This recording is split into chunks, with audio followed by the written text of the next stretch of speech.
자, 오늘은 이제 선행물리 3권 파동 파트를 이제 진행하기 위해서 3권으로 들어왔는데, 여기 있는 것은 이제 좀 선택해서 해야 될 것 같습니다. 여기 있는 걸 다 할 필요까지는 없거든. 이제 3권이 보면 이제 뒤에 물질과 시공간이라고 하는 파트가 있는데, 여기는 안 해도 될 것 같습니다. 여기는 지금 여기가 크게 두 가지 파트가 있는데, 빛과 이중성이라고 그래가지고 파동 파트가 하나 나오고, 그 다음에 물질과 시공간이라고 그래가지고 현대물리 파트가 나오는데, 이 물질과 시공간 파트 같은 경우는 우리가 입시에서 다루는 파트도 아니고, 기본적으로 실제로 또 그 특수 상대성 이론, 에너지띠, 뭐 반도체, 스펙트럼, 에너지 준위 이런 것들은 실제로 그 우리가 화학에서 배우는 거하고 중첩되는 내용이기도 하고, 그리고 또 한 가지는 이게 그 물리 역학이라든지 전자기학처럼 뭐 계산형 문제들이 나오는 데가 아닙니다. 마치 생물이랑 지구학처럼 이렇게 이제 암기해가지고 푸는 데거든요. 여기 같은 경우 이 파트는. 그래서 너희들이 생각했던 좀 물리학과는 조금 좀 다를 수 있어. 그리고 현대 물리학은 되게 심오한 학문인데, 여기는 거의 수학 겉핥기 수준이라 그냥 한번 읽어보고 하면은 끝나는 파트거든요. 그러니까 이제 요거는 우리가 다루진 않겠습니다. 오늘 이제 오리지널 3권에서는 빛과 이중성에 해당되는 그 간섭 효과, 중첩 효과, 빛의 굴절 효과, 요 정도만 다뤄도 충분할 것 같아요. 이 정도만 다뤄도. 그래서 이 책을 마무리하겠습니다. 중이 뭔 말인지 알겠냐? 좀 부담 좀 적죠. 그리고 이걸 빨리 끝내야 돼. 이걸 빨리 끝내고 이 시간에 뭘 할 거냐면은, 우리 이거 지금 5회차인가 6회차인가 나가지 지금 이거, 그지? 그래 안 그래? 근데 이게 총 몇 회짜리냐면 21회차거든. 요거를 같이 해야 돼 이제. 2시간 내내 요거를 진행해야 될 것 같습니다. 왜냐면 여기 있는 게 그 영재고 심화 문제들이거든요. 그래서 여기 있는 문제들을 빨리 풀어가지고 그 경쟁력을 좀 키워야 돼. 무슨 말인지 알지, 그지? 물론 영재학교 입시를 준비한 애들은 꼭 필요한 문제들이고, 과거를 위해서는 지훈이 같은 경우 이제 과거만 할 거잖아, 그지? 영재학교 지원 안 할 거냐 이번에? 아예? 전혀? 어쨌든 과거를 준비하는 친구들도 기본적으로 뭐 문풀보다는 이론 개념이 더 우선인 친구들이긴 하지만, 그래도 문제는 풀 수 있어야 되니까, 알겠지?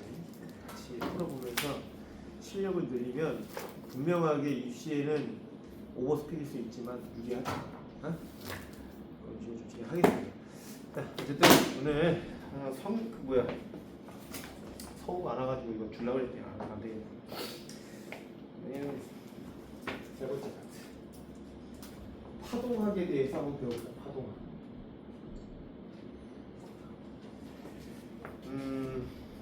근데 이제 단어명은 파동학이라고 안 나와 있고, 빛의 중첩과 간섭이라고 나와 있지, 그지? 그래 안 그래? 파동이 더 넓은 의미일까? 빛이 더 넓은 의미일까? 빛이 더 넓은 의미일까? 아니에요. 파동 안에 빛이 있는 겁니다. 그러니까 너희들이 알고 있던 빛의 성질들이 있지, 그지? 반사되고, 직진성을 가지고 있고, 그 다음에 뭐 굴절되고, 이런 특성은 빛의 특성으로 너희들이 알고 있겠지만, 사실은 조금 더 엄격하게 따지자면 파동의 성질입니다. 파동의 성질. 파동이 그런 성질을 갖고 있기 때문에 빛도 그런 성질을 갖고 있다, 이렇게 이해하면 되는 거거든. 무슨 말인지 알지? 그러니까 선생님이랑 하는 이 파동학은 너희들이 배우는 빛보다는 조금 더 넓은 개념이다 라고 생각하시면 될 것 같습니다. 오케이? 응? 근데 책에는 파동을 배우면서 꼭 빛을 갖다가 예로 드는 이유는 뭐 때문이냐면, 빛이 우리 일상에서 아주 쉽게 접근할 수 있는 매체이기 때문에 그래. 물론 이 빛만 파동이 아닙니다. 그죠? 파동의 종류에는 좀 이따 이제 배워봐서 알겠지만 되게 여러 종류가 있겠지만, 학생들이 그렇게 좀 구별을 좀 잘 안 하는 것 같더라고요. 어찌됐든 파동에 대한 성질을 먼저 배우고, 그 다음에 조금 더 좁은 개념으로 빛으로 진행하는 게 맞습니다. 그러기 위해서는 파동의 전체적인 정의와 이런 것들에 대해서 좀 알고 있어야 되잖아. 그래서 파동이란 무엇이냐, 이게 누군가에게 너희들은 물어볼 수 있단 말이야. 특히 과거반 친구들에게는 이런 정의 개념이 무엇보다도 중요합니다. 누구에게? 지훈이가 만약 면담을 갔는데 거기서 어떤 선생님이 너한테 파동이 뭐니? 라고 물어보면 대답할 수 있어야 된단 말이야. 어젠가 다른 반에 가가지고 선생님이 어떤 학생들한테 야 파동이 뭐냐 그랬더니 웨이브 이리지라고 있더라고. 이게 파동이라고 하는데 웨이브라고 막 할 거야? 그렇게 할 수는 없는 거잖아. 그지? 그래 안 그래? 정확한 정의 개념에 대해서 설명할 수 있어야 된다. 그래서 정의는 어떻게 되어 있냐면 책에는 뭐라고 나왔을지 모르겠지만 공간의 한 부분에서 발생한 그렇게 나와 있는 건 조금 포괄된 개념이고 조금 구체적으로 설명하면 진동. 사실 파동의 원인은 진동입니다. 진동. 그러니까 파동이라고 하는 게 있으려면 기본적으로 그 전에 뭐가 있어야 되냐면 진동이라고 하는 게 있어야 돼요. 진동. 진동을 원인으로 진동의 에너지가 내지를 통해 전달되는 과정을 갖다가 우리가 파동이라고 얘기한다는 거야.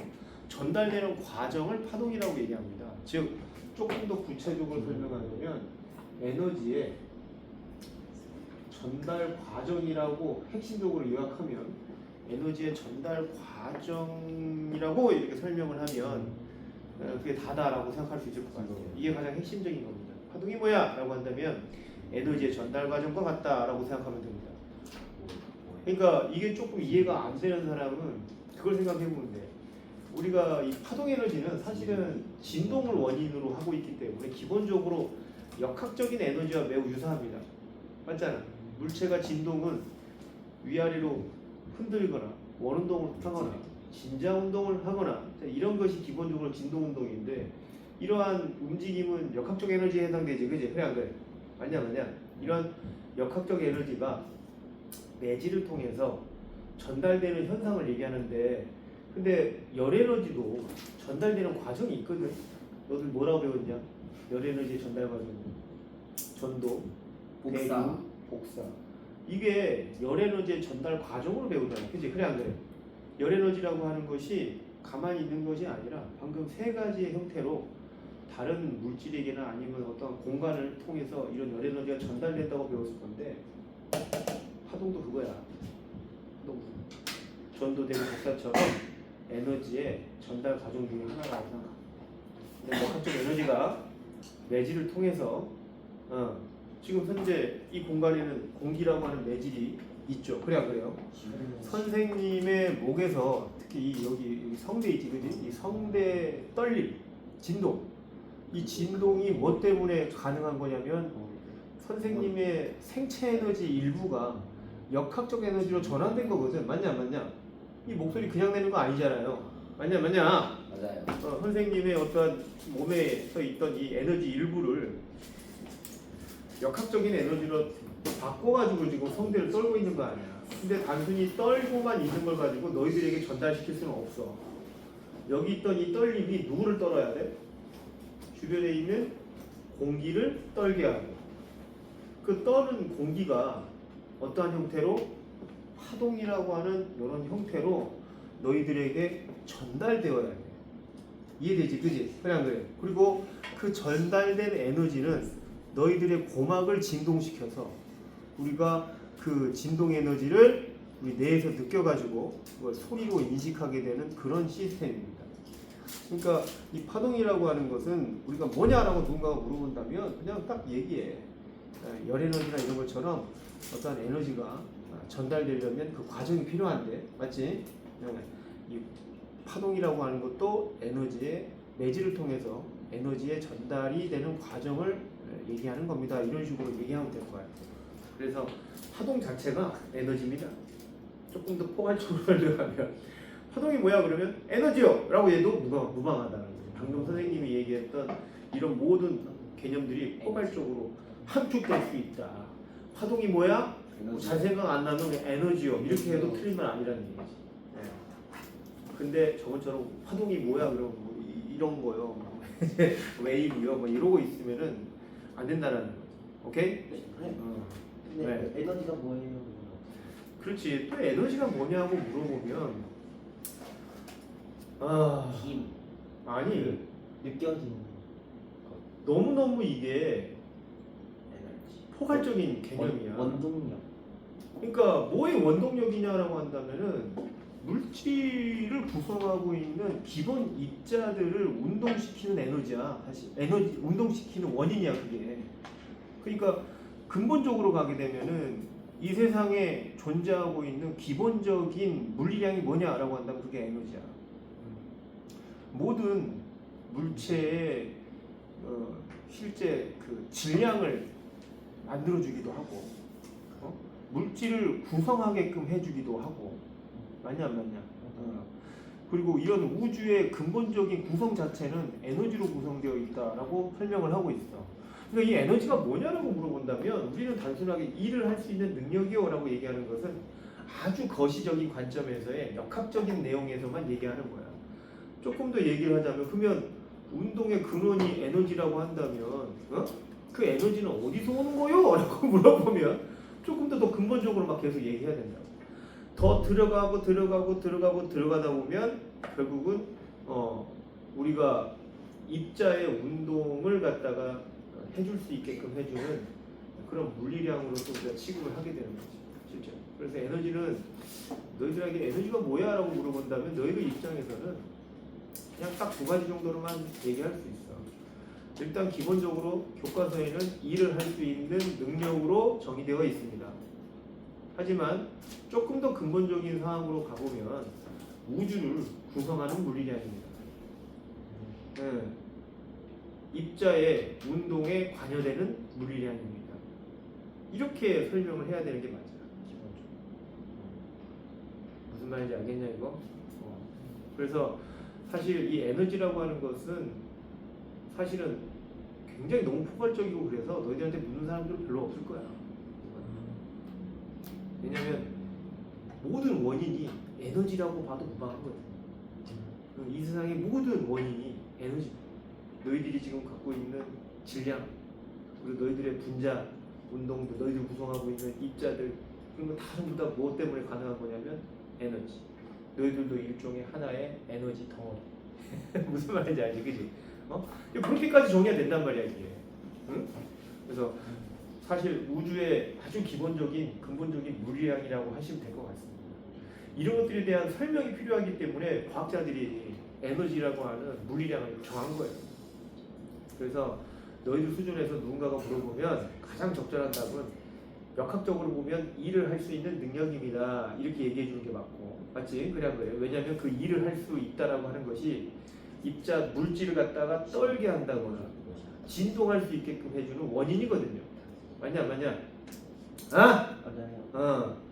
그러한 물리량이 매질을 통해서 전달되는 과정을 뭐라고 얘기한다고? 파동이라고 얘기를 한다고. 파동이라고. 그래서 빛도 사실은 뭐에 해당되는 거야? 파동으로서 에너지에 전달되는 어떤 형태야. 이것도 에너지가 전달되는 형태라고. 태양에서 발생된 그 핵융합에 의한 어마어마한 에너지, 그지? 그래 안 그래? 그 에너지가 빛의 형태로 우리 지구에 도달되는 거야. 빛이라고 하는 에너지의 형태로. 맞냐 안 맞냐? 다른 말로 하면은 그 빛은 또 뭐냐면 복사라고도 얘기하지, 그지? 그러니까 열에는 태양에 있는 열 에너지가 복사라고 하는 형태로서 또 이렇게 그 매질 없이도 전달되는 그런 과정 중에 하나다. 그래서 파동하기 너무 애매해. 너무 좀 광범위하고 굉장히 좀 어렵습니다. 개념적으로 보면은. 그래서 역학과 전자기학이 안 되어 있는 학생들 같은 경우는 파동학부터 시작하면 안 돼. 좀 굉장히 좀 어려운 개념이거든요. 그래서 제일 마지막에 나오는 겁니다. 항상 파동학이. 네? 근데 제일 마지막에 나오다 보니까 약간 좀 흐지부지하지 항상. 그지 않냐 지윤아? 제일 마지막에 배우는 단어들이 보면 항상 좀 흐지부지하잖아. 맞지? 안돼 안전생활. 제일 마지막에 나오는 단어들 보면은 이게 좀 집중도가 좀 떨어져. 학기 말에 배운다든지 막 항상 그러기 때문에 이번 하이탑도 보면은 요 빛과 파동이라고 하는 요 파동학이 3권에 구성되어 있는데 그만큼 핵심적인 단어는 아니라는 얘기지. 다시 말하면. 근데 난이도는 꽤 있어. 잘 배워나요 실제로. 그리고 우리가 입시 과정에서 안 나오는 파트도 아니기 때문에 좀 우리가 시간 있을 때 좀 배워놔야 된다. 파동에 대한 정의 여기까지 하겠습니다. 파동의 종류 들어볼게요. 파동의 종류. 어떤 종류의 파동들이 존재하느냐라고 했을 때 우리가 배웠던 파동은 아마 이거일 겁니다. 횡파와 종파. 맞냐 안 맞냐? 엘파. 이게 뭐 엘파도 있긴 하지만 러브파라고 해가지고 그거 이제 표면파의 일종인 거고 횡파와 종파는 기본적으로 너희들이 어떻게 정의가 됐었을 거냐면 어떻게 정의됐냐? 첫 번째 횡파. 가로. 횡파 같은 경우는 힘을 주면 진행 방향하고 진행. 수평. 힘을 진동 방향이 어떤다라고 배웠어? 수평. 그렇지. 수평이 아니라 직각. 수직한 관계. 그러니까 파동의 진행 방향은 이쪽 방향이지만 진동 방향은 이 방향과는 수직한 방향으로 일어나는 그런 파동. 그러니까 이제 횡파의 형태를 보면 이렇게 웨이브처럼 실제로 이렇게 그리지. 맞냐 맞냐. 근데 EX 어떤 것들이 횡파에 해당되겠느냐라고 한다면 이렇게 배웠을 거야. 물결파 또는 지진파의 B파. S파. 그지? 응. 왜 자꾸 너희 다 틀리냐? 그 다음에 또 뭐가 있냐면은 전자기파라고 하는 게 있어. 전자기파. 전자기파는 빛을 의미하죠. 빛. 맞냐 맞냐? 어? 이런 것들이 횡파라고 배웠을 거고. 두 번째 종파라고 하는 녀석들 같은 경우는 진행 방향하고 그 다음에 진동 방향이 서로 수평. 평행한, 수평한 이제 이런 파동들을 의미했고 그 예가 뭐가 있느냐라고 한다면 그 음파, 그지? 소리, 음파 또는 방금 너희들이 얘기했던 지진파의 피파, 프라이머리 웨이브의 약자, 피파 이런 거 이런 것들이 종파에 해당되더라. 이런 것들을 아마 학교에서 배웠었을 겁니다. 근데 이거는 중등 과정에서는 이런 식으로 분류를 하기도 하지만 고등 과정에서는 분류법이 하나 더 있다는 게 있냐? 어떤 게 있냐? 바로 탄성파라고 부르는 게 있고 비탄성파라고 부르는 파동이 있다는 얘기야. 이렇게도 구별을 합니다. 이렇게도 구분을 해서 우리가 파동의 종류를 갖다 설명하기도 한다. 그러면은 자 눈치 빠른 사람은 알 거야. 탄성파 어떤 파동을 의미하는 걸까? 바로 힘가가 나오는 아니요. 탄성이 있는. 탄성, 그렇지. 탄성이라고 하는 성질로 전파되는 그런 파동이야. 기본적으로. 그러니까 우리가 이 탄성파는 매질이 필요한 그러한 파동이다라고 얘기를 합니다.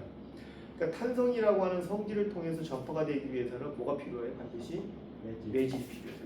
매질 없이는 전파가 될 수 있다는 얘기니까 어떤 겁니까? 전파가 안 된다는 얘기. 이런 걸 탄성파라고 얘기한다. 그럼 뭐가 있을까? 탄성파, EX. 소리, 그렇지. 음파. 또 지진. 지진파. 그 다음에 전자. 물결파. 자, 이런 것들이 탄성파야. 반드시 물, 땅, 그 다음에 공기 이런 것처럼 매질이 반드시 필요한 그러한 파동이다.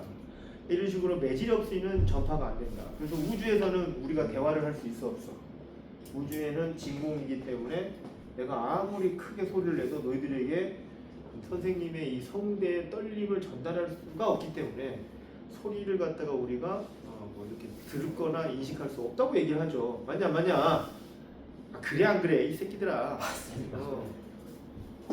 그래서 탄성파는 이제 그러한 특징들을 가지고 있는 거고 여기 밑에까지 있으면 보이려나 이거?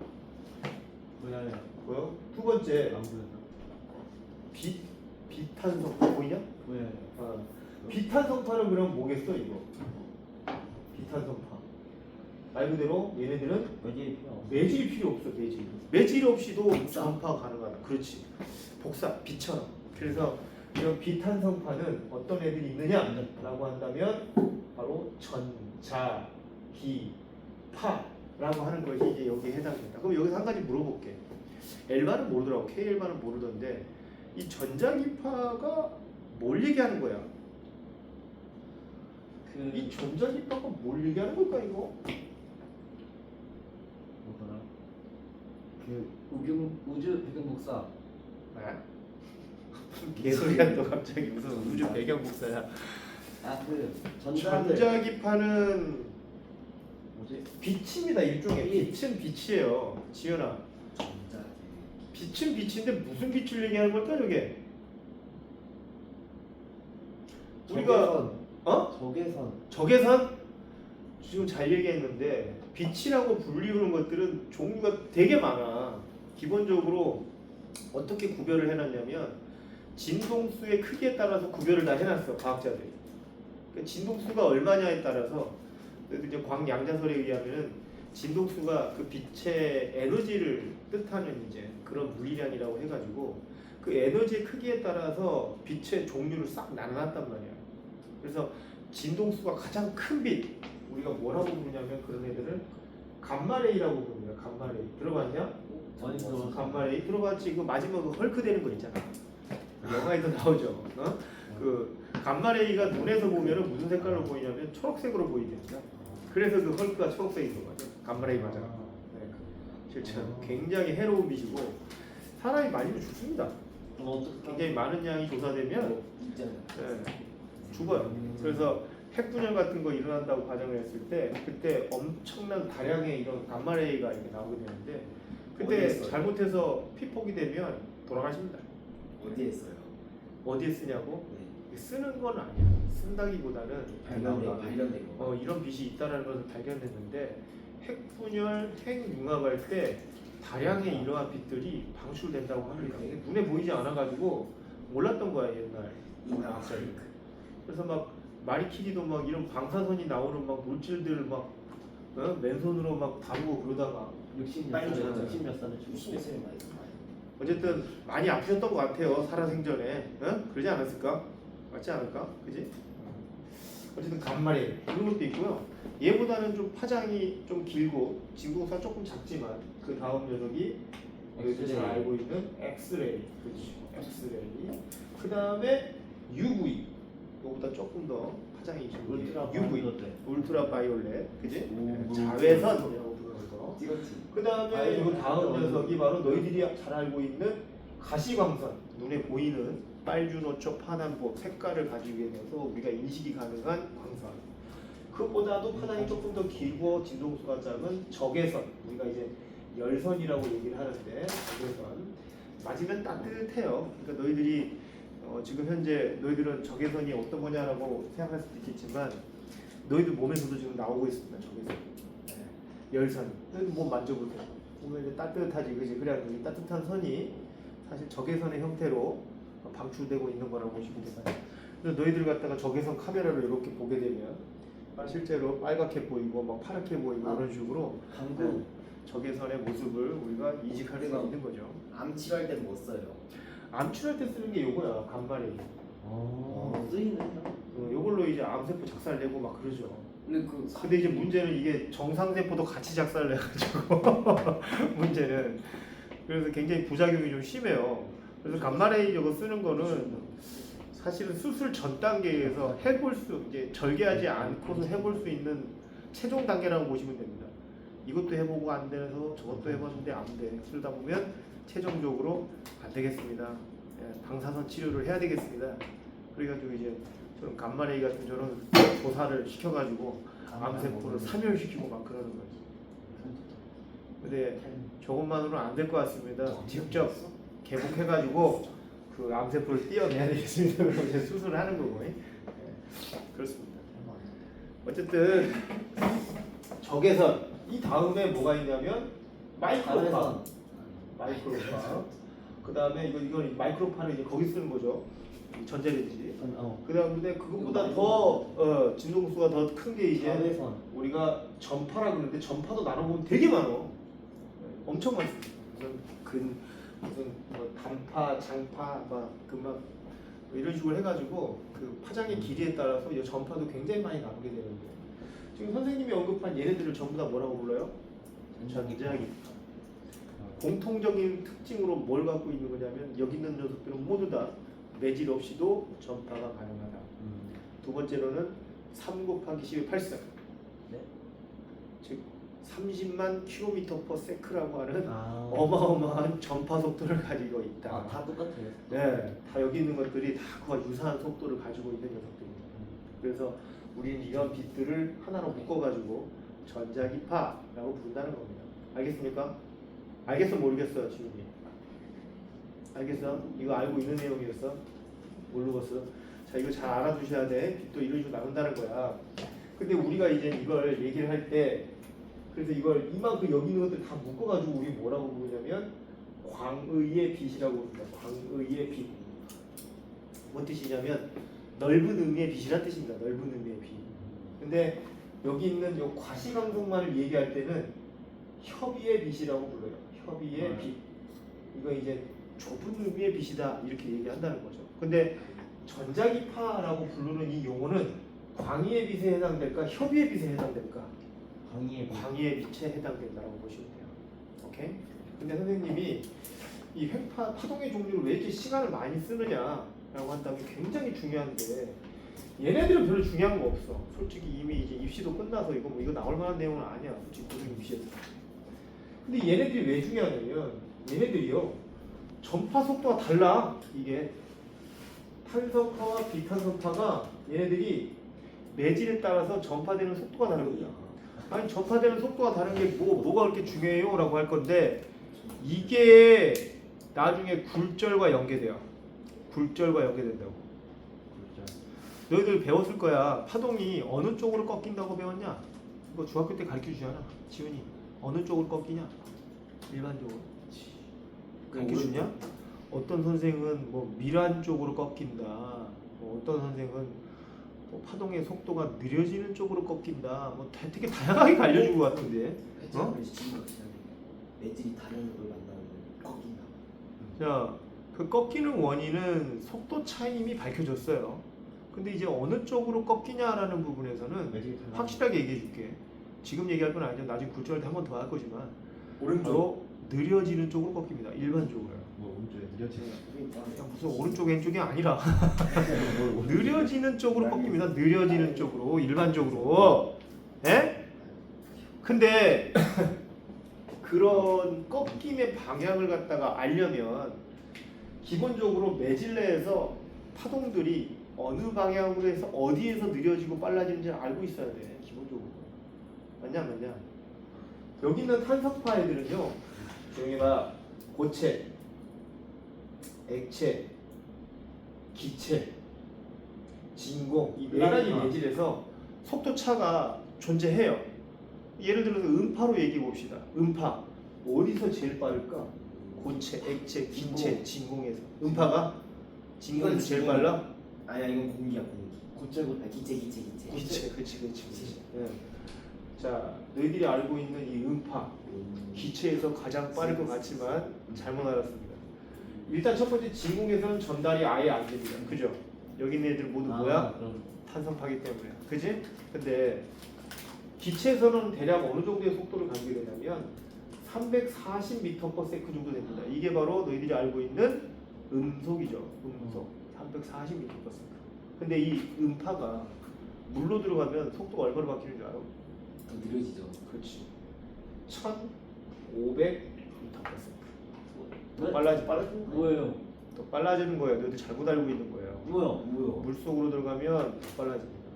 그러면 그러면 말할 때 안 들리던데. 그러니까. 그건 너희들이 귀가 물 속에서의 소리를 이렇게 감지하는 대로 발달하지 않아서 그런 거지. 실제로는 우리도 물 속에서 이렇게 듣고 있으면 다 들립니다. 소리. 그죠? 그래요. 네. 근데 전파 속도는 실제로 공기보다는 물이 훨씬 더 빨라요. 훨씬 더 빨라요. 그래서 실제 그 고래들 같은 경우는 초음파로 서로 대화를 하면서 한다 그러는데 그 북극에서 뿡 하고 초음파를 쏘면 남극에 있는 고래가 그걸 알아챈답니다. 그 소리를 진짜요? 듣는데요. 그 정도로 소리를 듣는 기관이 예민하기도 하고 또 바다에서 전달되는 음파의 속도가 굉장히 빠르니까 그게 가능한 중간에 거예요. 있는 고래들 다 들릴 거예요. 예, 굉장히 시끄러운 거죠 따지고 보면. 엄청 시끄러운 거야 바닷속 실제로. 고래의 귀도 엄청나게 예민한 거고요. 그러지 않겠냐? 그지? 비밀이 없네. 근데 고체에서는 얼마인 줄 알아? 100. 70. 5,000원입니다. 더 커지고. 저 근데 고체. 이게 음파만 그런 게 아니라 여기 있는 방금 얘기했던 지진파, 물결파 이런 거 모두 다 마찬가지입니다. 이런 탄성파 같은 경우는요 매질이 딱딱할수록 빠르게도 전달됩니다. 빠르게 전달됩니다. 보여드릴게요. 도현이가 지금 하고 있는 거 잘 들어봐. 하지마. 자, 이거는 공기 중으로 듣는 거야 이 소리는. 자 어때? 소리 크냐? 네. 요 정도 들리지? 기계가 똑같은 세개 때릴게. 하나 둘. 어때요? 너희들이 듣기에는 별 차이가 없잖아. 그지 소리에 차이가 있었어? 별 차이가 없어. 근데 이걸 확실히 직접 고체라고 하는 매질에다가 직접 대고 소리를 들어보면 훨씬 더 좀 증폭돼서 들리거나 더 크게 들릴 거라고 보시면 됩니다. 그게 무슨 속도 차이야 뭔 사이겠냐라고 하겠지만 그만큼 에너지의 전달 효과가 훨씬 세요. 딱딱할수록. 왜냐하면 탄성을 이용해서 전달되기 때문에 탄성이라고 하는 성질을 이용해서 실제로. 아니 이렇게 딱딱한 게 무슨 탄성이 있어요. 말랑말랑해야 되는 거 아니에요 라고 할 수 있는데 그 탄성이라고 하는 것은 복원력을 의미하기 때문에 단단할수록 더 셉니다 원래. 너희들 탁구공이라든지 아니면 골프공 같은 경우는 엄청 딱딱하죠. 근데 실제 탄성력 어마어마합니다. 골프공 특히 떨어뜨려 본 사람 알 거야. 탁 떨어뜨리잖아. 탁 튕겨가지고 거의 제자리까지 올라가. 거의. 그러니까 굉장히 탄성이 강하다는 얘기. 그런 거를 이제 탁 치니까 엄청나게 멀리 가는 거죠. 그런 걸 때리면. 그럼 집에서 꼴깍 탁하면 하는데 그냥 앉아서 꼴깍인가? 우리 좀 모자라냐 너? 다시 한번 해봐 집에 가서. 딱딱한데 바닥이 딱딱해야 돼. 바닥이 딱딱할수록 그 반발 계수가 훨씬 더 커. 기본적으로. 알겠습니까? 골프가 좀 떨어지지 않아요? 튕겨요 이렇게? 튕겨서 올라와. 한번 해봐. 지금. 골프공이요? 골프공. 겁나 잘 튕겨. 골프공은 기본적으로 탄성 계수가 엄청 좋은 녀석들이에요. 안에 빈 공간이 안에 안에 비지 않았어요. 뭐가 있어요? 안에 빈 게 아니라 물질 자체가 딱딱하게 만들어서 탄성력을 굉장히 크게 만들어 놓은 거예요. 양채공도 있잖아. 말랑말랑한 거. 그런 애들이 탄성력이 셀 거라고 생각하지만 걔네들보다는 골프공이 훨씬 더 탄성이 셉니다. 야구공은 이렇게? 야구공은 소프트공이 그 바깥쪽에 그 쌓여 있는 재질 자체가 가죽이나 이런 걸로 되어 있어가지고 부딪혔을 때 탄성이 굉장히 많이 깨져요. 그래서 야구공은 언제 탄성력이 크게 발생하냐면 때릴 때, 딱 때리면 실제 초고속 가면을 보면 야구 빠따가 이렇게 있다면은 야구공이 이렇게까지 찌그러져요. 실제로 이렇게까지 찌그러져. 너희들이 볼 때는 엄청 딱딱해 보이지만 야구 빠따로 때려가지고 보면 이렇게까지 찌그러진답니다. 실제로요. 그러다가 다시 원래 형태로 뿅 하고 복원하면서 치는 힘과 복원력이 합쳐져가지고 엄청 멀리 날아가는 거죠. 맞냐 안 맞냐? 맞아요. 저 야구 많이 봤어요. 야구 해본 사람 알 거야. 많이 봤어요. 야구 많이 봐. 이론까지. 이해되지? 이해돼 안 돼? 어디서 제일 빠르다고? 고체에서 제일 빠르다고 고체에서. 그런 그 기차 소리 그 레일에서 이렇게 딱. 그렇지. 그것도 바로 그런 성질을 이용한 거야. 고체 성질을 방금 그 기차 소리는 공기 중으로 오면 오는지 안 오는지 민감민감해. 뭐 오나 안 오나 그러지만 딱 레일에다가 대보면 기차가 오는 게 들린단 말이죠. 옛날에 인디언들이 그런 걸 썼답니다. 실제로 대규모의 막 부대가 올 때 말을 타고 오잖아. 미군들이 실제 말을 타고 이렇게 유럽인들이나 이런 사람들이 미국을 갖다가 이렇게 점령할 때 그 아파치 그 인디언들 같은 경우 그 부대가 오는 것을 뭘로 알았냐면 공기 중으로 들으면은 저기 뭐 말바구니 소리가 워낙 멀리서 보니까 잘 안 들리는데 땅에다 대고 이렇게 들어보면 그 말발굽이나 이런 것들이 오는 소리가 들렸다고 합니다. 그걸 통해서 전쟁을 준비하고 했다 그러더라고요. 네? 자, 그만큼 탄성파는 이런 성질이 있는데 그럼 비탄성파는 어떨까? 반대야. 맞아. 반대야. 그러니까 문제가 되는 거야. 비탄성파는 이와는 반대입니다. 고체에서 제일 느려요. 어디서 제일 빠르겠어? 진보. 그렇지. 이번에는 이 비탄성파 여기. 비탄성파 여기 쓸게. 비탄성파는 고체에서 가장 느리고 그 다음에 액체, 기체, 그 다음에 진공순입니다. 그 진공에서 방금 너희들이 알고 있던 3 곱하기 10의 8승 미터/세크라고 하는 빛의 속도 알죠? 그죠? 그래 안 그래요? 이 속도가 바로 진공에서의 빛의 속도라고 생각하면 돼. 이 세상에서 가장 빠른 속도. 우리가 이 속도를 갖다 우리가 뭐라고도 부르냐면 세러리티의 약자 소문자 C로 표현을 하기도 합니다. 빛의 속도를 얘기하시는. 이게 언제냐면 진공에서의 속도야. 근데 얘네들이 기체로 가면 이것보다 좀 떨어져요. 이것보다 대략 어느 정도냐면 2.9 곱하기 10의 8승 이 정도. 근데 이제 액체로 가면 더 떨어져. 18. 2.0 정도로. 뭐 조금 더 클 수도 있어. 2.3 뭐 이 정도. 근데 이 고체로 가면 더 떨어져. 1.8. 1.8, 1.9, 2.0 정도. 2.0 정도로 굉장히 떨어져. 근데 고체도 고체 나름이야. 다이아몬드 같은 것처럼 밀도가 강하면 강할수록 더 느려집니다. 그러니까 뭐 아크릴, 유리 뭐 여러 가지 있잖아. 투명한 물질들 빛이 통과할 수 있는. 근데 물질의 밀도가 강하면 크면 클수록 다이아몬드 같은 경우는 굉장히 단단하지, 그지? 그래 안 그래? 그런 밀도가 높은 물질들 같은 경우는 속도가 더 느려지는 실제로 그런 현상이 발생됩니다. 자, 이해됩니까 이거? 이런 속도 차에 차이가 있다 보니까 굴절하는 게 어때요? 다르겠지. 맞냐 안 맞냐? 파동이 어떤 파동이 빛이냐 아니면 음파냐 아니면 물결파냐에 따라서 굴절하는 방향이 달라져요. 파동의 종류에 따라서. 이걸 모르면 안 된다. 실제로. 이런 특성들은 알고 계셔야 될 것 같습니다. 이런 거 배웠냐? 아니요. 학교에서 안 배우지 이거, 그치? 아마 안 가르쳐 줄 거예요 학교에서. 희한해. 이런 파동이 아주 기본인데 잘 안 알려주는 것 같아요. 그 다음에 세 번째, 파동의 기술. 파동도 이제 표시하는 방법이 있지, 그지? 파동을 표시할 때는 반드시 어떤 표시풀을 많이 사용하냐면 이런 식으로 우리가 많이 표현을 해. 파동을 표시할 때, 그지? 그래 안 그래? 왜 이런 표시를 할까요? 라고 한다면 이거 사실 뭐 어떤 파동을 얘기하는 거야 이거는? 횡파 얘기하는 거잖아 이거, 그지? 그래 안 그래? 예를 들어서 이 파동의 진행 방향이 이쪽 방향으로 지금 진행을 하고 있다. 진행 방향이다 이게. 그러면은 진동 방향은 지금 위아래니까, 그지? 이거는 이제 횡파의 모습이에요. 근데 종파, 횡파를 구별하지 않고 파동은 항상 이런 식으로 표시를 해. 종파는 표시를 할 때 굉장히 좀 난해합니다. 종파는 어떻게 생긴 게 종파냐면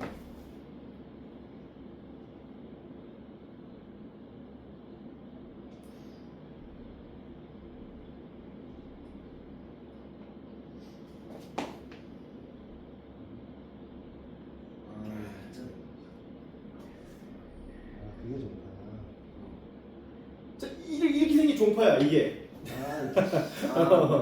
이게 종파인데 어떠냐 표기하기가 지훈아? 난해하지. 좀 난해하지 이거. 종파들끼리 서로 비교를 하려고 해도 어떤 게 더 센 종파고 어떤 게 진폭이 더 세고 뭐 이런 게 좀 구별하기가 조금 쉽지 않아요. 그래서 종파들도 이렇게 바꿔서 표현하기도 해. 그러다 보니 기본적으로 우리가 파동을 갖다가 표시하고 우리가 표기할 때는 종파라고 해서 이렇게 따로 하지 않고 종파도 횡파처럼 바꿔서 표현해. 이런 식으로. 무슨 말인지 알지, 그지? 그래서 파동은 기본적으로 이런 형태로 표시를 한다. 그러다 보니까 표기법에도 그 법칙들이 다 있는데 용어와 명칭들이 다 존재해. 용어와 명칭. 용어 정리라고 생각하면 돼. 명칭들이 다 어떤 의미인지는 다 알고 계셔야 돼요. 에? 근데 이 가운데 요게 뭐라고 부르냐면 파동의 중심이라고 얘기합니다. 이게 왜 있냐면 아까도 얘기했지만 파동은 베이스가 뭐야? 원인이 진동이 진동. 진동을 원인으로 한단 말이야. 진동을. 진동이라고 하는 게 뭔데? 반복적인 주기를 가지고 있는 운동. 맞지? 그래 안 그래? 어? 가장 대표적인 게 원운동 아니냐? 원운동. 진짜. 원운동. 여러분 진자운동도 있겠지만 원운동 봐봐. 여기서 시작했다고 치면 요렇게 도는 원운동, 그지? 기본적으로 반복 운동을 얘기하는데 반복 운동을 하는 얘기들은 반드시 뭐가 존재하냐면 이 원운동을 시간에 따라 위치 운동으로 바꿔주면 요렇게 바꿔줘요. 요렇게. 그치? 그래 안 그래? 맞냐 안 맞냐? 뭐가 존재해? 반드시 뭐가 존재해? 대칭성이 존재하잖아. 얘네들은 기본적으로 주기운동이라고 하는 것은 맞냐 안 맞냐? 어? 진자운동도 마찬가지잖아. 이렇게 왔다 갔다 하는 진자운동도 사실은 이렇게 왔다 갔다 하는 것을 반으로 딱 나눠 떨어져 딱 쪼개면 이 운동하고 이 운동이 대칭이잖아. 지금 맞냐 안 맞냐? 원운동도 마찬가지잖아. 이렇게 돌고 있다고 한다면 이걸 중심으로 해서 위쪽 아래가 대칭이잖아. 맞냐 안 맞냐? 아 그래 안 그래? 맞아요. 그렇지? 그래 안 그래? 그런 것처럼 파동이라고 하는 건 이런 진동이라고 하는 것은 기본적으로 진동의 중심이 존재합니다. 항상 진동에 대한 중심방이야. 중심. 어? 대칭이기 때문에 그것을 갖다가 우리가 파동의 중심이라고 생각하면 될 것 같아. 응? 오케이? 그리고 파동의 중심에서 이 지점, 이 변이의 가장 끝부분을 얘기하는 이 지점까지의 거리, 수직한 거리, 이 거리를 뭐라고 우리는 부르냐면 A라고 하면서 파진폭이라고 부릅니다. 진폭. 네. 진폭. 그래서 우리가 파동을 기술할 때는 여러 가지 용어가 있겠지만 그 첫 번째로 진폭. 문자를 어떻게 쓰냐면 대문자 A를 쓰면서 이렇게 하고 그 정의는 어딘지 알겠지, 그지? 파동의 중심에서부터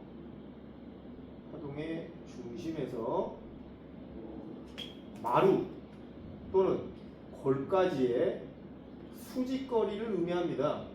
이런 데를 뭐라고 불러? 이런 데를 마루라고 부르고, 그치? 그래 한 거니. 이런 데를 우리가 골이라고 부르잖아. 그냥 이런 용어는 우리가 이미 중학교 과정 때 정의가 돼 있기 때문에 이 정도는 알 거라고 생각이 됩니다. 그래서 진폭은 이런 식으로 설명을 하고 있고, 이 녀석은 파동에 세기에 영향을 주는 물리량이라고 생각하면 될 것 같아요. 그러니까 진폭이 크면 클수록 파동이 강한 파동이다. 뭐 이런 식으로 생각을 해도 문제가 안 된다는 얘기지. 에? 진폭의 높이가 파동의 에너지에 해당되기도 해요, 실제로. 그 다음에 두 번째, 이번에는 파장이라고 하는 물리량이 있다. 우리가 이제 그 기호로는 이렇게 써가지고 뭐라 부르냐면 람다라고 부릅니다. 람다. 들어봤어 안 들어봤어? 람다. 람마 정도.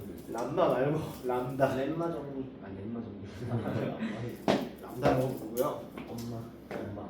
그 한문 이렇게 드립자처럼 씁니다. 실제로. 사실 그리스 기호인데 이렇게 쓰고요. 뭘 보고 파장이라고 그러냐면 한 번 진동하며 파동이 나아간 거리를 의미해요. 한 번 진동하면서 나아간 거리. 그럼 파동의 한 번 진동이 어디서부터 어디까지냐를 알아야 되잖아. 그지? 그래 안 그래?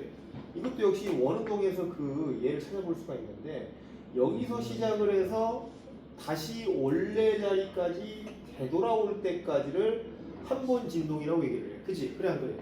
맞냐 안 맞냐? 진자운동도 역시 마찬가지로 자 여기서부터 시작을 해서 갔다가 다시 원래 자리로 되돌아올 때까지를 한 번 진동이라고 얘기를 해. 용철도 마찬가지야.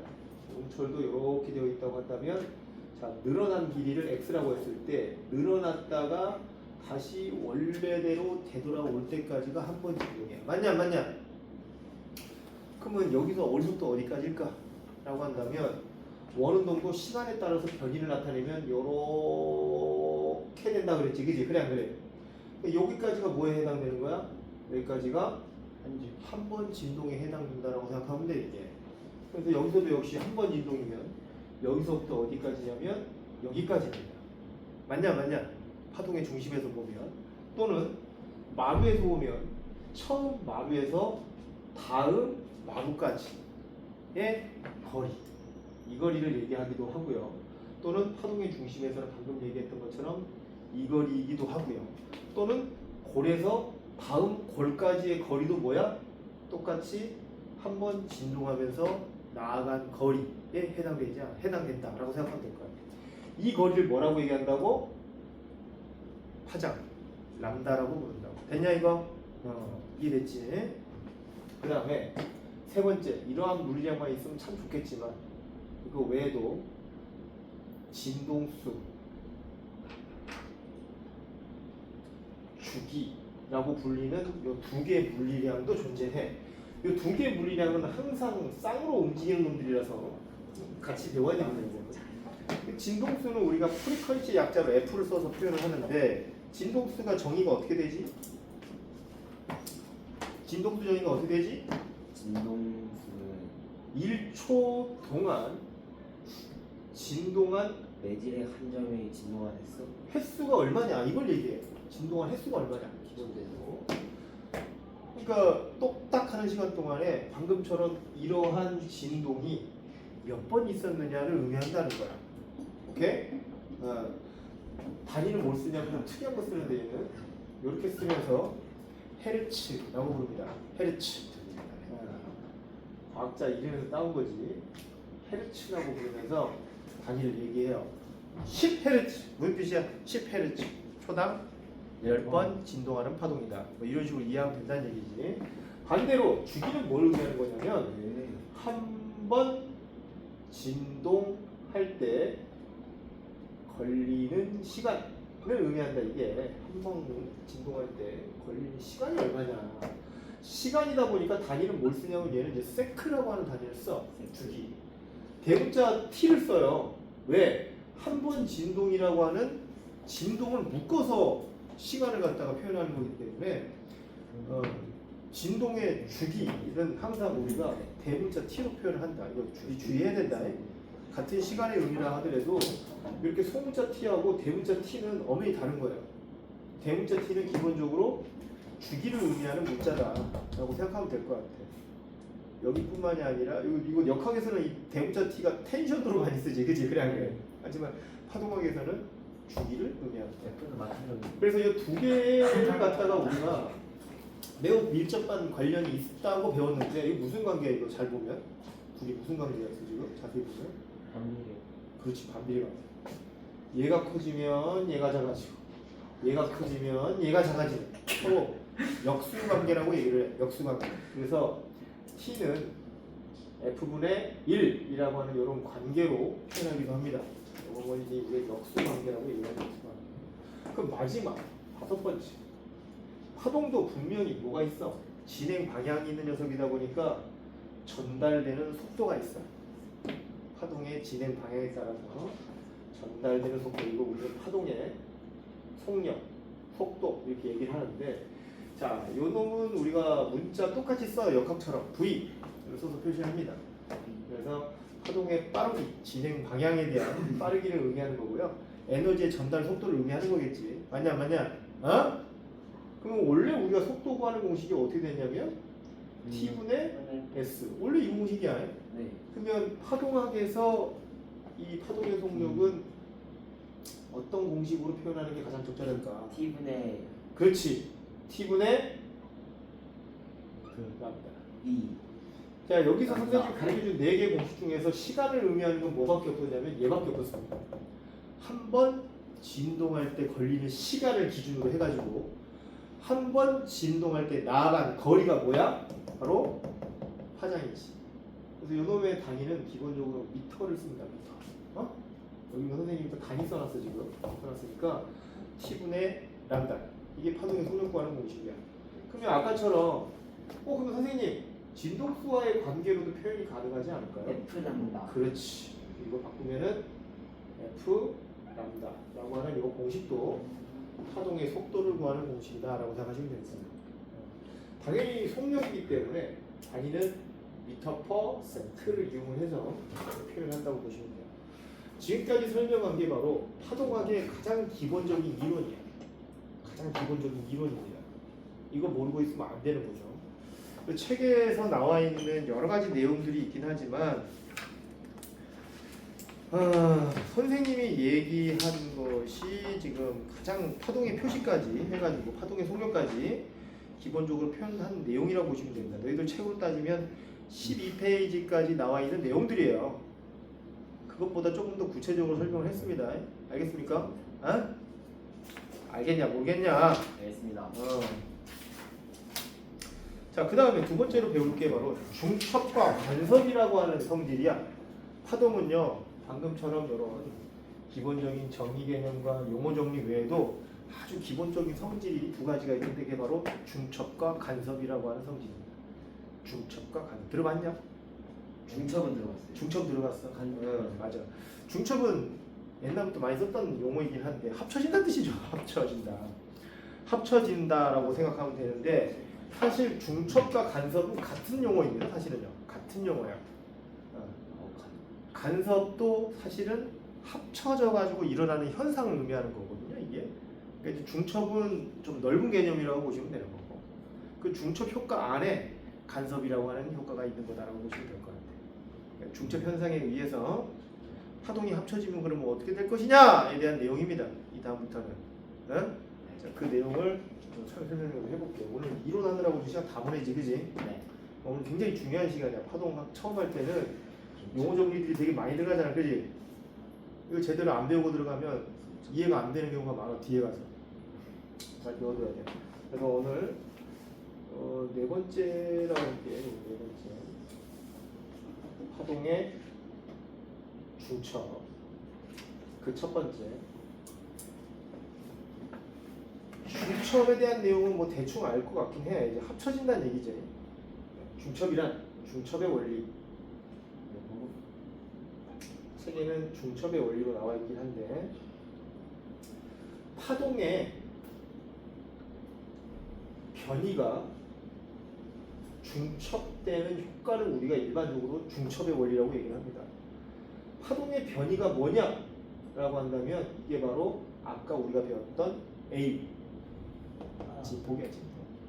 아니 뭐냐. 파동이 서로 겹쳐질 수 있잖아요. 그래 안 그래요? 네. 파동이라고 하는 게 서로 겹쳐지게 되면 그때 어떤 현상이 생기느냐라고 했을 때 이거 하나만 알아두란 말이야. A 변, 즉 진폭이 바뀐다. 진폭이. 그러니까 중첩 효과는 이 진폭이 합쳐져 가지고 진폭이 벡터의 합성처럼 표현되는 그런 원리입니다. 기본적으로. 서로 반대 방향의 힘이 발생되면 어떻게 배웠어? 상세. 상쇄된다 그랬잖아. 파동이라고 하는 것도 이렇게 진폭이라고 하는 것이 파동의 세기를 나타내는 물리량인데, 그지? 이런 것들이 합쳐지면 이 진폭의 크기가 바뀌어요. 예를 들어서 자 이렇게 줄이 하나 있다고 치는데 서로 반대편에서 파동을 각각 만들어서 보낼 거야. 너희들 줄에서 파동을 한번 이렇게 한번 팍 이렇게 치잖아, 그지? 이 파동이 어떻게 전달되냐? 기본적으로. 그렇지. 웨이브처럼 갈 것 같지, 그지? 아니야. 이 모양 그대로 그냥 쭉 갑니다. 파동은요 전파될 때 어떻게 전파되냐면 내가 이렇게 그리다 보니까 학생들이 얘네들이 무슨 파동이 이러면서 가는 것 같아. 아니야. 파동은 뱀이 아닙니다. 한번 요 모양 이대로 그대로 이 모습 그대로 오른쪽으로 전파되는 겁니다. 기본적으로 파동은. 예. 얘네들이 막 웨이브를 치는 게 아니란 말이야. 무슨 말인지 알죠? 먼 바다에서 파도 오는 거 봐봐. 파도 오는 거 보면 이렇게 한번 이렇게 높은 파도가 그대로 이렇게 오지 파도가 막 이질하면서 오지 않습니다. 그죠? 그래 안 그래요? 자세히 생각해봐. 그렇지 않아? 그치? 그 파동이라고 하는 것은 내가 이렇게 줄에서 한번 파동을 한번 팍 치잖아? 그럼 이 모습 그대로 쭉 가요. 이해가 안 돼요? 보여드려요? 또 이런 그 서핑보드 사이로. 자, 여기 줄이 있다고 치면 한 번만 튀겨볼게. 이게 봤어? 아 이렇게 쭉 그냥. 그냥 가지, 그지? 응. 네, 이거. 형 이대로 가는 거야. 봤으니까 됐지. 자, 그냥 이 모습 그대로 이렇게 가는데 같은 위상을 가지고 있는 파동을 같이 보낸다고 가정합니다. 이렇게 이런 걸 뭐라고 부르냐면 같은 위상이라고 얘기합니다. 이게 위상이란 말이 이제 나오게 되는데 이 위상이라고 하는 것은 파동의 방향을 의미하는 거거든요. 방향. 그러니까 파동의 중심에서 위쪽이냐 아래쪽이냐 이렇게 얘기를 하는데 이것도 그냥 영어야 그냥. 알겠지? 위상이라고 하는 것은 방향성을 의미합니다. 그래서 이 두 개 파동은 지금 같은 위상을 가지고 있는 파동이다 이렇게 얘기를 해요. 이해되냐 안 되냐? 이 용어에 대해서 감이 오냐? 위상이란 말이 그 모형. 위상이라고 하는 것은 어떤 파동의 위상수학. 방향이라고 생각하면 돼요. 이 좌표상에서의 알겠지? 이런 말을 용어로 쓰는데 어쨌든 이렇게 보내면 이놈들이 쭉 와서 이제 어떻게 될 거야? 동시에 오다가 쭉 줄을 타고 오다가 서로 만나겠지, 그지? 그래 안 그래? 그럼 만나게 되면 어떻게 될 것이냐? 이 높이를 h1, 이 높이를 h2라고 했을 때 만나게 되면요, 이놈들의 높이가 커집니다. h1 플러스 h2. 지폭이 중첩돼서 이렇게 더 커지는 현상이 생겨요. 이런 걸 파동의 중첩이라고 얘기를 합니다. 이해됩니까? 안 됩니까? 돼요. 되죠. 예. 그러면 반대 방향의 위상을 가지고 있는 파동을 보내면 어떻게 될까 이번에? 상승 없어져요. 그렇지. 이번에는 이 높이가 예를 들어 h2라고 하면은 h1-h2 위상이 서로 상쇄되는 그런 상황으로 묘사가 됩니다. 그러니까 정반대 방향의 위상의 노래를 많이 튼다고 생각해봐. 그래서 너희들 그 컴퓨터로 그 무슨 웨이브더라? 마이크로웨이브 같은 거 조작할 수 있는 사람이면 한쪽은 원래 음원을 틀고요. 다른 스피커에다가는 그 위상을 반대로 바꿔가지고 틀잖아요. 근데 스피커 두 개를 이렇게 딱 겹쳐놓잖아. 소리가 사라져. 되게 신기하게. 네, 실제로. 너 할 수 있어야지. 오케이. 그런 효과를 갖다가 우리가 파동의 중첩 효과다라고 얘기를 한다는 겁니다. 오케이? 근데 저 파동이 무조건 이렇게나 이렇게 돼 있어요. 아니, 갑자기 이렇게 있을 수도 있어요. 이게 이제 가다가 지금 하나씩만 보여준 거잖아. 가다가 합쳐졌을 때 얘기하는 거야. 서로 반대 방향 오고 있으나 안 합쳐질 수도 있는 거죠. 다른 데 그래서 있으면. 하나가 이렇게 생긴 걸 수도 있어요. 어떤 거? 그렇게 생길 수도 있는 파동도 있을 수 있죠. 그런 것들이 동시에 이런 식으로 생긴 파동이 동시에 오게 되면 한 번은 상쇄됐다가 한 번은 또 커지는 이런 효과가 생기는 거죠, 실제로. 네. 어쨌든 지금 선생님이 기본 이론을 하고 있는 거니까 응용보다는 이런 식으로 중첩의 원리를 이해하시면 될 것 같은데 문제는 이거야. 문제는 자 방금처럼 같은 위상을 가지고 있는 이 파동이 합쳐지면 이렇게 된다 그랬잖아. 이거 다음에 어떻게 될까? 합쳐진 다음에 약해져요. 약해져? 뭔가. 다시 갈 길 갈 것 같은데. 그렇지, 바로 그거야. 파동은요 이렇게 중첩된 다음에 그 이후 어떻게 되느냐, 얘는 다시 이쪽으로 H2, 얘는 다시 이쪽으로 H1, 이렇게 방향이 바뀌면서 진행을 합니다. 이런 식으로.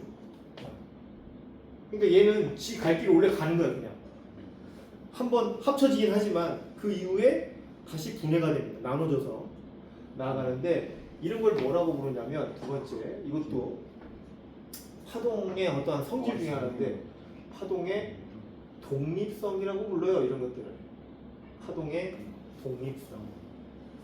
됩니까? 안 됩니까? 이해가 입니다. 아주 잘 되죠, 그죠? 그래 안 그래요? 별거 있냐? 없어요. 이 정도야 뭐 누구든지 다 이해할 수 있죠, 들으면. 근데 이렇게 중첩되는 이런 효과를 과학자들은 좀 나눠놨어. 조금 더 세분화해서. 지금 이런 내용들은 매우 포괄적인 내용인 거고요. 자, 이런 것들이 중첩돼서 이런 식으로 파동이 사라지거나 아니면 서로 중첩돼서 진폭의 세기가 더 커지는 효과를 아예 뭐라 그러지? 그 용어를 딱 만들어 놓고 그 현상학적인 것들을 딱 간섭이라고 하는 형태로 이걸 설명을 해놨어. 이러한 현상. 그래서 세 번째, 파동의 보강 간섭과 상쇄 간섭. 보강 간섭과 상쇄 간섭이라고 하는 현상으로 이러한 효과를 설명을 해놨다 생각하면 되는데 어려운 거 아니야. 방금 이런 중첩 원리를 그냥 조금 더 세분화해서 설명을 하고 있다고 생각하면 되는 거야. 그래서 그 첫 번째, 보강 간섭이라고 부르는 것은 어떤 현상이냐면 방금 얘기했던 것처럼 이거야. 응? 같은 위상을 가지고 있는 파동들이 모여가지고 진폭이 어떻게 되는 겁니까? 더 커지는 현상. 그러니까 이거는 같은 위상을 가지고 있는 파동끼리 모여지는 현상. 그로 인해서 우리가 진폭의 증가, 진폭의 증가돼가지고 소리라고 한다면 더 큰 소리가 되기도 하고, 그지? 그래 안 그래? 물결파라고 한다면 물결파도 이 진폭의 세기가 더 커져가지고 더 큰 물결을 만들어내기도 하고, 이런 효과를 보강 간섭이라고 얘기를 합니다. 알겠죠? 그럼 반대로 상세 간섭이라고 하는 것은 뭐겠느냐라고 한다면 뻔하지, 그지? 다르죠. 네, 반대 방향의 위상의 파동이 만나져가지고 진폭이 감소하는 현상이다. 이건 선생님이 글로 설명하는 것보다는 이미지로 보는 게 훨씬 더 편하다. 너희들 책에 보면은 14페이지 보면 나와 있습니다. 보강 간섭과 상세 간섭에 대한 내용이 지금 나와 있어. 그치? 그래 안 그래? 지금 제일 위쪽 그림 보면은 왼쪽 제일 위에 14페이지 제일 위에 그림이 이게 무슨 간섭이야? 합쳐져서 진폭이 커지는 보강 간섭을 이미지화 시킨 거죠. 이거 이미지가 이해가 안 되는 사람 있나? 맞습니다. 병신이 아니고선 다 이해하겠지, 그지? 반대로 오른쪽 그림은 상세 간섭을 이미지화 시킨 거야. 이해되냐 안 되냐? 네. 되죠. 그래 안 그래요? 근데 이러한 간섭 효과가 어디에도 응용하냐면 너희들 그 14페이지 가운데 보면은 이상한 그림이 하나 나와 있을 거예요. 이런 그림이 하나가 있을 건데 바로 이 간섭의 조건입니다. 조건을 어떨 때 보강 간섭이 일어나고 어떨 때 상세 간섭이 일어나는지 그 조건을 수학적으로 표시해 놓는 방법이 있어. 자, 무슨 말인지 알겠어? 이거? 예를 들어서 이런 거야. 양쪽에 스피커를 놔둬요. 양쪽에 스피커를. 그리고 요 가운데에 사람이 한 명 이게 서 있는 거지. 각각의 스피커를 들을 수 있게끔. 스피커 소리를. 뭔 말인지 알지, 그지? 그러면은 두 스피커에서 만약 같은 소리를 낸다고 가정을 해보자. 같은 소리를. 그리고 여기서부터 여기까지의 거리를 S라고 그러고요. 여기서부터 여기까지의 거리를 S라고 똑같은 거리라고 가정을 해버리면 얘한테서는 두 스피커의 소리가 어떻게 들릴까를 한번 생각을 해보시면 됩니다. 두 스피커에서 나는 소리가 어떻게 들릴까? 이 사람의 입장에서 어떻게 들릴까? 잘 생각해봐. 동시에 이렇게 생긴 음파가 동시에 어떻게 도달되는 거예요? 더 커지게. 같은 시간에 도착하는 거지, 그치? 그래 안 그래? 맞냐 안 맞냐? 그러니까 이 지점은요, 이 거리가 같기 때문에 똑같은 파동의 속도라고 얘기를 한다고 한다면 같은 위상이 모여지게 됩니다. 여기에 기본적으로 정 가운데서 말이야. 이해되지, 그치? 그래서 이때는 어떻게 들리냐면 이 친구는 커지게. 같은 위상을 가지고 있는 파동들이 모이다 보니까 보강 간섭이 돼가지고 더 크게 들려요, 소리가. 근데 이 친구가 옆으로 이동한다고 가정을 해보죠. 옆으로 이렇게 이동하잖아. 이 자리에 있다가 내가 이 자리에 있는데 내가 옆으로 이렇게 이동할 때 또 골 때리게 돼요. 옆에서 정 가운데 있을 때보다 이쪽으로 조금만 이동하잖아요. 그럼 갑자기 소리가 작게 돼요. 그러다가 다시 옆으로 또 가면 또 크게 들리고요. 또 옆으로 가면 또 작게 들리고요. 또 옆으로 가면 크게 들리고 뭐 이렇습니다. 이게 왜 그러냐면 경로차라고 하는 게 발생돼서 그래. 경로차. 그러니까 이게 무슨 뜻이냐? 얘한테서 만약 이렇게 얘가 이렇게 거리가 이쪽으로 이제 바뀌게 되면 이 거리하고 이 거리가 지금 바뀌지, 그지? 그래 안 그래? 스피커에서부터 이 지점까지 떨어지는 거리가 달라진다 이번에는. 맞냐 안 맞냐? 맞아요. 거리가 달라지게 되면 이게 어떻게 되냐면 파동이라고 하는 것은 아까 얘기했지만 이렇게 생긴 게 쭉 전달되는 거라니까. 네. 그러면 이 거리가 바뀌게 되면 이 거리를 갖다가 우리가 이 거리를 경로차라고 얘기를 해요. 이 거리하고 이 거리가 같다라고 가정하면 그때 이만큼의 경로차가 발생하게 되면서 이 경로차 때문에 여기에 도착하는 파동이 위상이 서로 바뀔 때가 있어. 그러지 않겠냐? 네. 이쪽에 도착하는 이 스피커에 의해서 발생되는 소리는 이렇게 위상이 위쪽 방향인 게 먼저 도착을 했는데 여기서 발생되는 이 파동은 반대 방향의 위상이 도착하는 거예요. 이렇게 될 수도 있는 거잖아. 그래 안 그래? 맞냐 안 맞냐? 맞습니다. 경로차에 의해서 이런 걸 경로차라고 불러. 델타라고 얘기를 하는데 경로차라고 부릅니다. 이런 걸. 이런 파동의 경로차가 발생을 하게 되면 음파의 소리가 작아지거나 커지게 되는 그런 효과가 생기는데 잘 생각해 보자 얘들아. 몇 남다마다 이게 반복될까? 몇 남다마다. 아까 동시에 이렇게 생긴 파동이 이렇게 생긴 두 개의 파동이 도착했을 때 서로 상세를 일으키려면 어떻게 돼야 돼요? 이렇게 생겨 와야 되지, 그지? 그래 안 그래?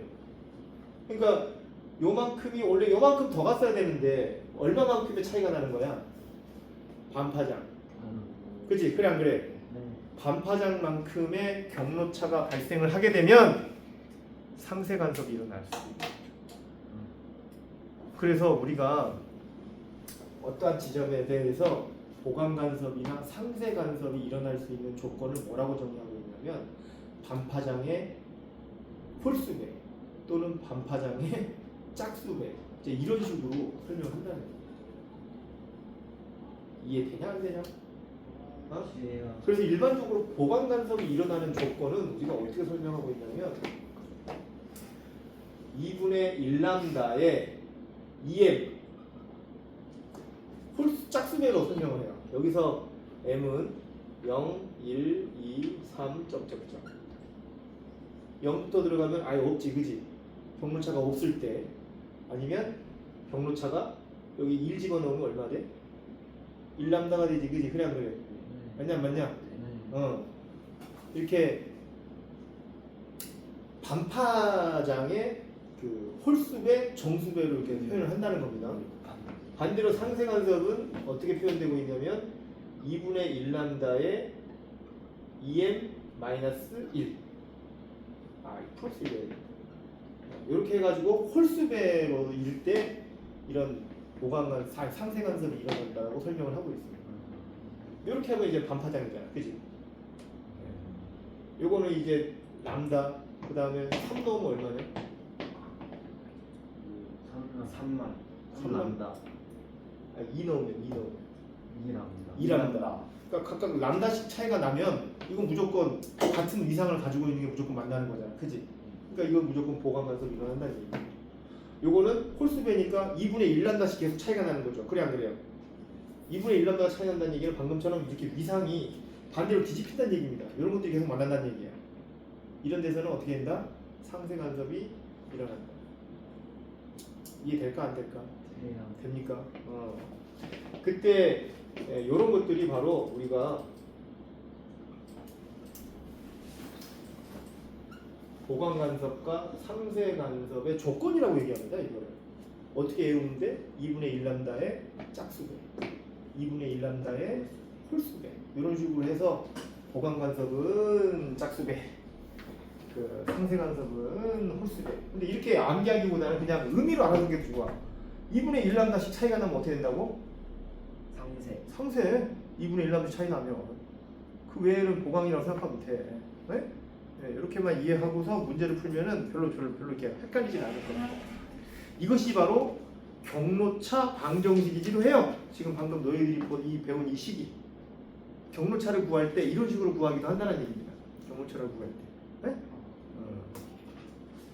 반파장의 짝수배면 보강 간섭이 일어나는 지점. 그 경로차가 몇 시냐? 거기 있으면 끝내야 되겠네. 거의 다 했어. 오늘은 이론밖에 못 하겠네요. 그죠? 반대로 그 경로차가 2분의 1람다의 홀수배일 때는 그 지점, 그 경로차 그 정도 차이가 나게 되면 상세 간섭이 일어난다라고 생각하시면 됩니다. 경로차가 뭔지 알겠니, 지은아? 이해되지, 그지? 경로차 그런 거. 요만큼 차이 나는 거리의 차를 의미하는 거다. 알겠지? 여기서는 경로차가 없지. 하지만 얘가 이쪽으로 이동하게 되면 이 변의 길이가 길어지면서 이만큼의 경로차가 발생하게 됩니다. 그때 이것들이 경로차 조건이라고 생각하시면 됩니다. 보강 간섭의 조건, 상세 간섭의 조건. 어렵냐? 이 정도 문제 풀어보면은 대충 어떤 말 느낌인지 금방 알게 되실 거예요. 어려운 내용은 아닙니다. 근데 참 다행스러운 건 이 간섭이 입시에 나올까 안 나올까? 나와요. 안 나옵니다. 왜냐하면 간섭은 고등과정부터 처음 시작이거든요. 그래서 간섭은 내가 그냥 책에 나와 있는 거니까 서비스로 알려주는 거고요. 그냥 중첩 효과를 배우다 보니까 간섭까지 이렇게 선생님이 쭉 한번 가르쳐 준 건데 입시에는 정확하게 말하면 이런 보강 간섭과 상쇄 간섭에 대한 이런 조건들은 시험에 나오지 않았어요. 근데 어디까지는 알고 있어야 돼? 중첩의 원리까지는 알고 있으셔야 돼요. 이건 이제 파동의 기본적인 성질이기 때문에. 오늘 수업은 여기까지. 자, 파동의 기초 이론이었습니다. 이렇게 하고 약경. 무서워. 고생하셨습니다. 너무 어렵다.